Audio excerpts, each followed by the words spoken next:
ọmọ ìyá mi gẹ́gẹ́ bí a ṣe ń sọ lọ Yorùbá pé Yorùbá kí Yorùbá dàbí idà olójú méjì bí ìrègún tá à ń sọ̀rọ̀ nípa ìrègún ìrè tí ògún ìrè is the act of going, the dealings.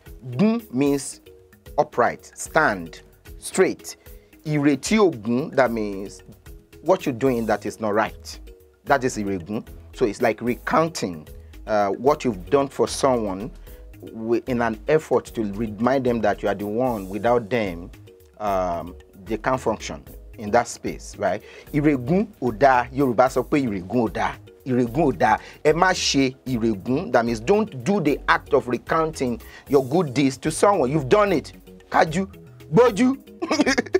ṣùgbọ́n Yorùbá wá sọ wípé nígbàkígbà tí oore bá fẹ́ sọnù, ìrègún la fi wà.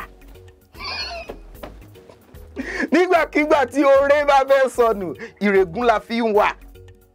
Which means whenever your good deed is about going amiss, you use recounting them to remind the person. For example, bí àpẹẹrẹ, ó rọ́yàn ní ó dáyàn lókòwò. Ó wá yẹ pé nìyẹn náà dá ẹlòmíì lókòwò.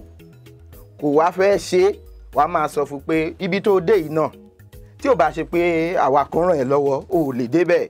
Ẹ ń sọ fún láti lè jẹ́ kó máa mọ̀ wípé ẹ ń ṣí orí ẹ̀ lẹ̀ láti lè jẹ́ kó máa mọ̀ wípé ó yẹ ibi tí mo dé yìí náà àwọn kan ló gbé mi débẹ̀ jẹ́ kí n. Tẹ́ ẹ bá ṣí ìrègún yẹn, ó ṣeé ṣe kóore yẹn sọnù kó wá ní ràn ẹlòmíì lọ́wọ́. Yorùbá parí ẹ̀ wá nítorí ìrègún la ṣe é ṣe oore. Ṣé ti rí? Yorùbá dàbí idà olójú méjì ni. Yorùbá ti pé jù. Ẹ ṣe nǹkan tó wù yín pẹ̀lú eléyìí. Ọmọ ìyá mi o, ire o.